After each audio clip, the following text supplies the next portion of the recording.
Every punch had horrible intentions on it, and that's why Locche made almost every punch miss. Oh, he nice. I ain't even gonna lie. Because it didn't matter who stepped through the ropes with him. They were now the butt of the joke. God damn, hold on, you can't touch this. Let's see Hammer.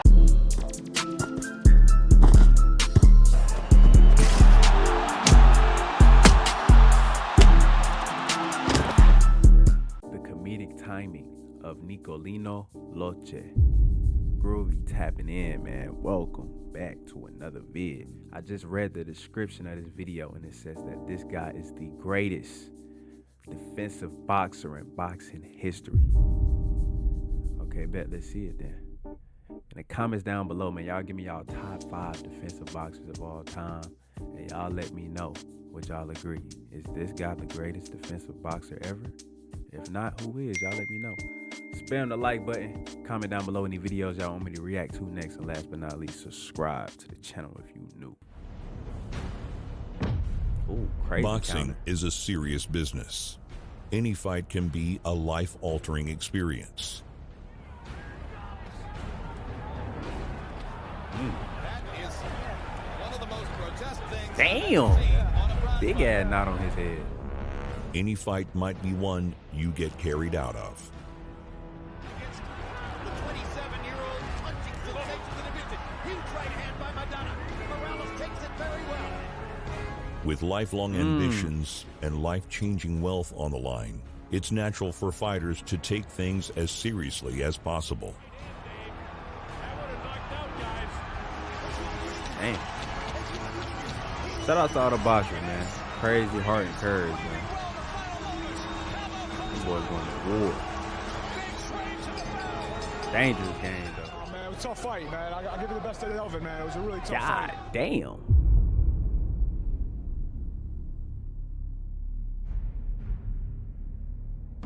But tonight, we cover a man who didn't. Nicolino Locche's boxing career was an incredibly impressive 18-year smoke break. Wow.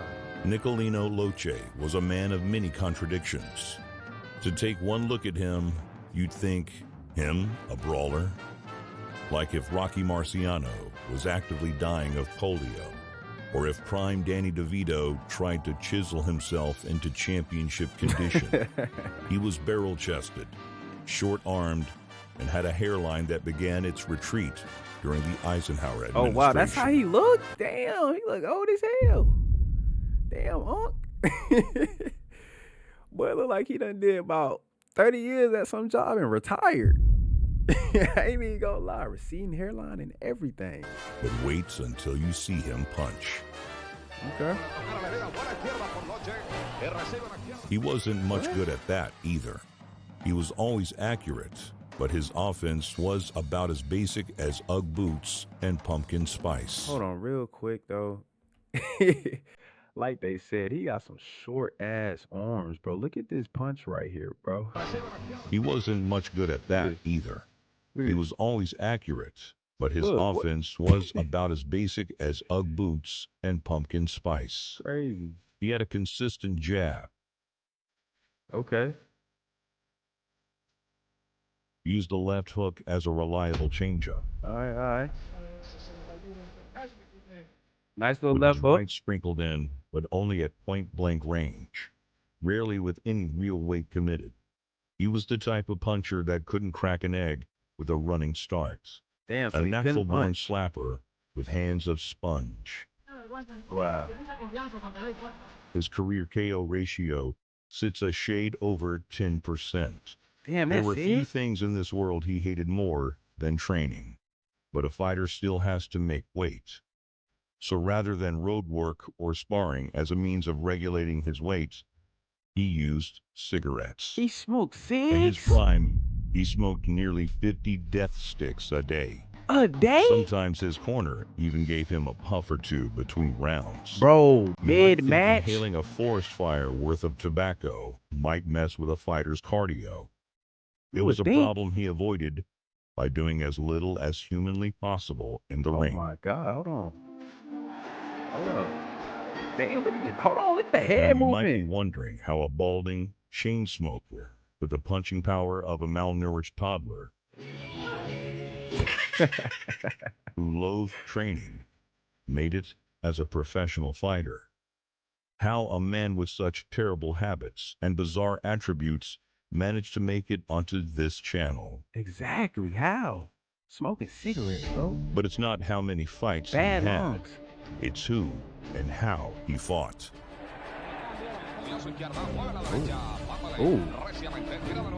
Oh, No more ironically accurate than El Intocable, Nicolino Locche. the untouchable.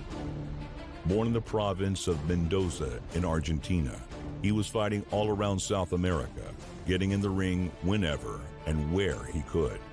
By the late 1960s, Nicolino is a fixture of the Estadio de Luna Park in the capital city of Buenos Aires, and selling out nearly every weekend just by standing there. Nicolino was hilarious to watch. Oh, wow, he taunting. Because it didn't matter who stepped through the ropes with him, they were now the butt of the joke. Oh, my God. Hold on, bro. Hold up. The Matrix. Hold on. Look at this. Because it didn't matter who stepped through the ropes with him, they were now the butt of the joke. God damn. Hold on. You can't touch this. Let's see him on. Hold up. Locche's defense turned some of the scariest punchers and most skilled boxers into unwitting stooges in a slapstick comedy show. He made world-class athletes fall on their face of their own volition. Bro, unbelievable reflexes. Everyone had a good laugh. Nobody got hurt. Oh, he just playing around in there, Nicolino though. Locche picked up another win, He or tapping at their least a head. draw, which was far more frequent in his place and time in history. Nah, bro, that's crazy. While film of him is a rare, precious thing, there is one performance, one of the rare times he crossed the equator, that sits in boxing history, like the Hope Diamond sitting on a sidewalk littered with cigarette butts. It's arguably the most perfect performance in history. It was against Paul Takeshi Fuji. Paul Fuji is arguably the most devastating puncher in 140-pound history. God damn, boy, he throwing Tyson haymakers. God damn. Anything he hit, he broke. Oh my God, bro, I know he broke his nose. He was a raw, physical specimen whose heavy hands and savage intensity took him all the way to the 140-pound championship. Who the hell is this guy? He's going When crazy. he met Fuji in front of his home crowd in Tokyo, Okay. Locche already racked up 89 wins when he gets his crack at the 140-pound champion. Uh-oh, let's go. Let's see. Ooh, nice head movement. Takeshi had a terrible habit. Oh, watch out.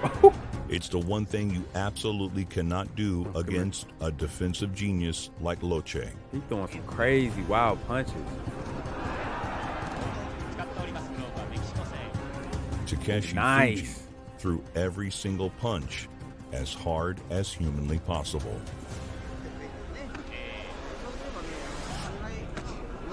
They were Left hook, there you go. wild, and wild with a reckless weight transfer behind it. For a man of Locche's defensive acumen and reflexive fluidity, it was like playing tag with an angry blind man. Bro. Good analogy. It's He like dodged watching every somebody punch. try to play whack-a-mole with a warhammer. Bro, what in the hell? How is he dodging every punch?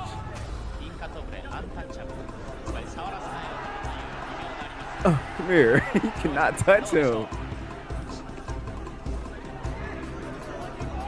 Oh my gosh. Nice. Good counter. He'd draw back a mighty blow and inevitably miss by a watch millimeter or a mile. Good footwork, bro. Nice. He ain't even throwing no punches for real. Look, he missing every punch. What are you Locche fought doing? like a mobile Maginot Line. The sheer depth of defense he displayed looked like they were doing a fast-forward photo shoot for a treatise on defensive boxing. Yo. He trying to kill him with every punch, but It can't starts connect. with his stance. He stood heavy over his front foot, with his feet far closer together than most.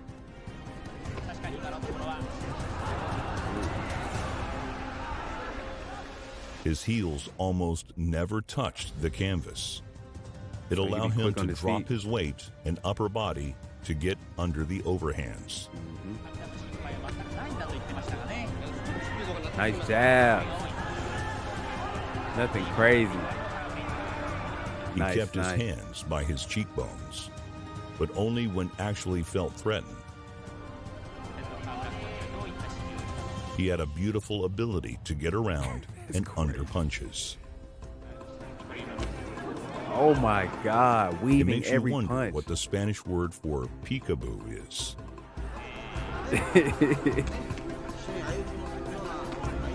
He's so On quick the on back his feet. foot, he adapted a version of the shoulder roll defense you'd swear he picked up in a back alley in Philadelphia. Oh my God, head movement. OD. Come here. Fuji's wild right hands seemed to simply phase through Locche, slipped right off with such an Damn. imperceptible margin. Bro. Never really sure if he got hit or not. Yo, he trying to go for the kill. Yo. No But he self-control. definitely landed a counter Damn. or caused Fuji to fall on his face. God damn, my boy, you good? He had the mobility and elusiveness of the greased-up deaf guy. Ain't no way, bro.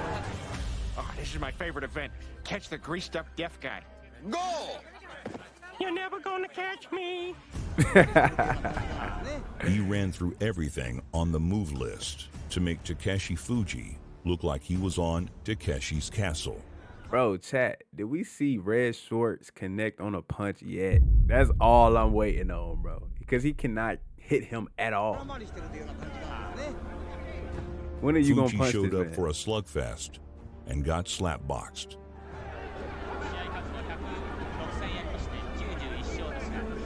Fuji was serious Ooh, to a hold on. fault.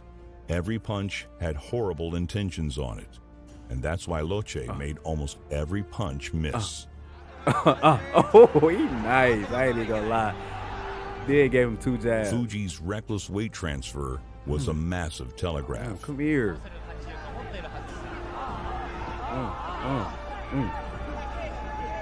It tapped out a code that traveled the wires of Nicolino's nicotine-fueled nervous system. It reached his muscles, which react with the speed of electricity. Damn. That's nicotine doing that? Chat, that's nicotine doing this? By the time the punch is out, Locche is out of the way. Oh my God. Because Fuji was so deadly serious meant every outlandish miss Oh my- wore him damn, down good all counter. the more. It's a hilarious irony that a man so elegant in the protection of his body in the ring was smoking like dying young was his retirement plan. It makes you wonder how much nicotine it takes to qualify as a PED. It makes you wonder how much of his in-ring brilliance came about as an adaptation to his complete lack of power. Yeah, that's crazy. How much did bro. his complete relaxation make up for his smoker's cardio? If you ever require an example of the phrase, styles make fights, Oh my no God. better one exists than this. Made him look Fuji was silly. only ever stopped twice in his career. Nicolino only ever finished 14 men in 135 fights. Damn, only 2 losses though? For him not to be no crazy puncher? But because That's Fuji impressive. tried so hard, he got suckered in and ground down on the inside by skill and volume. The lessons we can learn from the Argentine greats are many. Nicolino died of heart failure at the age of 58. Damn. Not even he could dodge that forever. Yeah. That's Probably don't smoke, kids.